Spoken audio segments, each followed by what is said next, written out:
हजारीबाग लोकसभा के भाजपा प्रत्याशी मनीष जायसवाल ने प्रत्याशी घोषित होने के बाद गुरुवार को अपने सेवा कार्यालय परिसर में बीजेपी के कई पुराने कार्यकर्ताओं संग अपना पहला प्रेस कॉन्फ्रेंस आयोजित किया, जिसमें उन्होंने कहा, हजारीबाग की माटी का बेटा हूँ, जमीन से जुड़ा रहा हूँ। मैंने राजनीति को सेवा का माध्यम बनाकर कार्य किया है, कभी खुद को नेता नहीं समझा और आगे भी आम जनमानस के साथ ऐसे ही सुलभ, सहज, सरल और शिष्ट बनकर उपलब्धता सुनिश्चित करेंगे। जिन्हें भी जरूरत हो अपने बेटे भाई को आवाज दें। 24 घंटे के भीतर दरवाजे उनकी समस्याओं के निपटारे के लिए हमेशा खुले हैं। उन्होंने कहा कि वे समग्र विकास पर विश्वास रखते हैं। हजारीबाग सदर विधानसभा क्षेत्र की जनता ने जैसे 2 बार प्रतिनिधित्व करने का मौका दिया है, यही अवसर अब उन्हें संसदीय क्षेत्र से मतदाता दें। यह विश्वास दिलाते हैं कि पूरे संसदीय क्षेत्र के अंतर्गत आने वाले सभी 5 विधानसभा क्षेत्र में विकास की धारा बहेगी। जो कहते थे कि कोविड में जरूरतमंदों को भरपेट भोजन कराना, महापर्व छठ व्रत में छठ व्रतियों के बीच पूजन साड़ी बांटना, हजारीबाग में वृहद स्तर पर युवाओं के बीच खेल सामग्री और जरूरी संसाधन का वितरण करना, शादी के दौरान जरूरतमंद बहनों के बीच लहंगा बांटने व गरीब व जरूरतमंद 25 जोड़े का शाही शादी कराने जैसे कार्य से क्या होता है, तो उसी का सुखद फलाफल है कि भाजपा के शीर्ष नेतृत्व ने उनकी जनसेवा की भावना देख उन पर यकीन जताया और उन्हें हजारीबाग लोकसभा क्षेत्र का उम्मीदवार बनाया।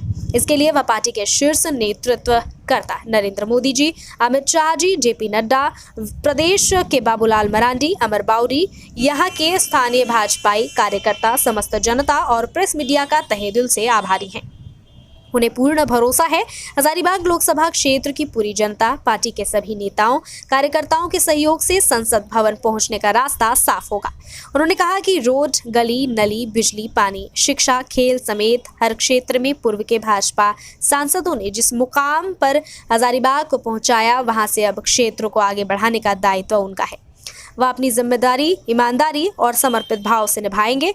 उन्होंने यह भी कहा कि लोकसभा में विस्थापन, पुनर्वास, बेरोजगारी, पैसेंजर ट्रेन बढ़ाने, हजारीबाग के एयरपोर्ट की लंबित योजना, सड़कों का विस्तारीकरण सहित आधारभूत संरचना को पूरा करना भी उनकी प्राथमिकता होगी। भाजपा के सांसद जयंत सिन्हा से भी वह जल्द मुलाकात करेंगे और आशीर्वाद लेंगे, यह भी उन्होंने कहा। साथ ही साथ हजारीबाग लोकसभा क्षेत्र के बीजेपी कार्यकर्ता और जनता के अनुरूप सांसद उम्मीदवार उन्हें मिला है, जीत के लिए झोंक देंगे अपनी पूरी ताकत, ऐसा डॉक्टर KP शर्मा का कहना है।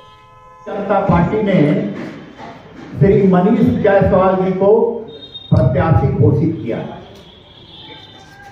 मैं बराबर इस बात के लिए प्रयासरत रहा कि भारतीय जनता पार्टी के सक्रिय कार्यकर्ता। एयरपोर्ट नहीं बना, इसका हम लोगों ने 20 बार क्लैरिफिकेशन दिया है कि भारत सरकार के नागरिक उड्डयन मंत्रालय ने इसकी स्वीकृति दे दी, इसका पैसा भी आकर के 37 करोड़ रुपया पड़ा हुआ है।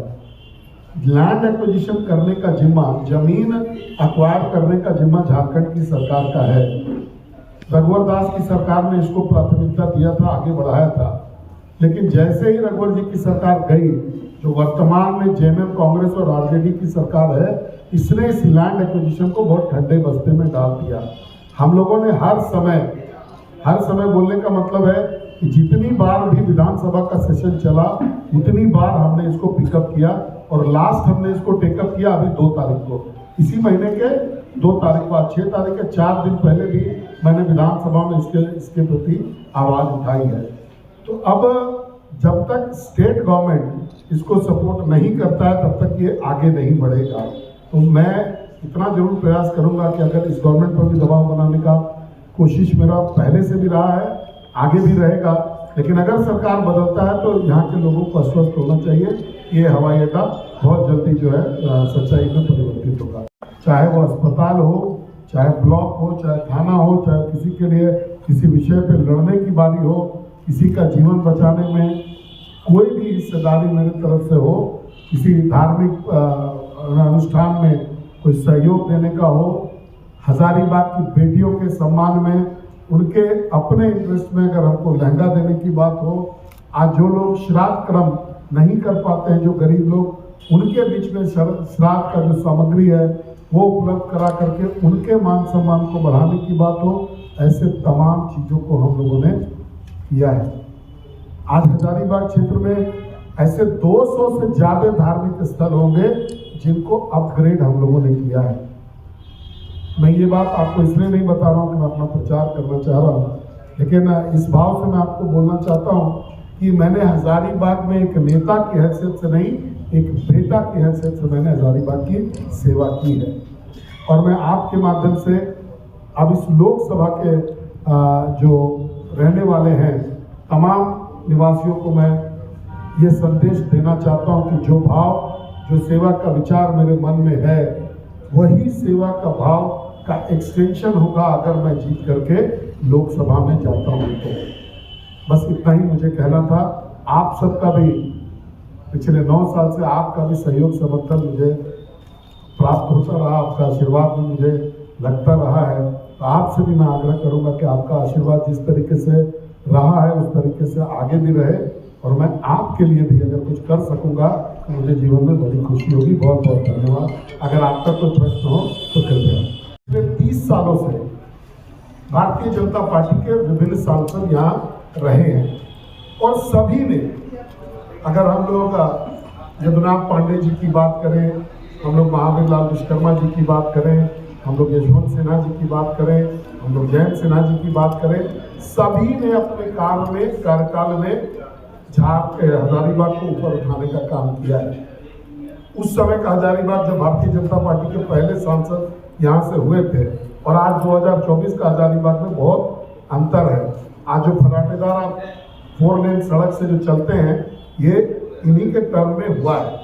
इन्हीं के टर्म में भारतीय जनता पार्टी के सांसदों के टर्म में ही यहाँ पर रेल भी आया है और अन्य विकास के जो पायदान भी है वो लिखे गए हैं। कुछ रह भी गया है, सब चीज होता नहीं है। तो हजारीबाग में विस्थापन एक बहुत बड़ी समस्या है। जो पूर्व में लोग विस्थापित हुए हैं और जो अभी हो रहे हैं वो एक बहुत बड़ी समस्या है। तो उस पर अपना ध्यान रखना कि विस्थापन आराम से हो। जो लोग विस्थापित हो रहे हैं उनको ससम्मान पहले पुनर्स्थापित किया जाए, फिर विस्थापित किया जाए। इस पर हम लोग काम करेंगे।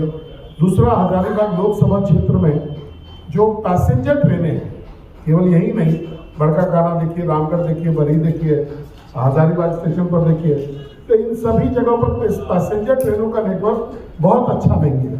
तो इस पर काम करने की जरूरत है। आज बहुत सारे ऐसे इलाके हैं जो कि जहाँ पर बाईपास की जरूरत है। उदाहरण स्वरूप बड़का गांव में रोज जाम लगता है, डेली के बेसिस पर जाम लगता है, तो वहाँ पर एक बाईपास बनाने की जरूरत है। चौपारण में जो फ्लाईओवर बन रहा है वो बहुत सालों से निर्माणाधीन है, 5 से 7 साल हो गया उसको बनते हुआ। वहाँ के लोग डस्ट से और ट्रैफिक जाम से परेशान हैं, उसको कंप्लीट कराने की जरूरत है। हजारीबाग का जो एक साइड का रिंग रोड है बना है, दूसरे साइड का रिंग रोड को बनाने की जरूरत है।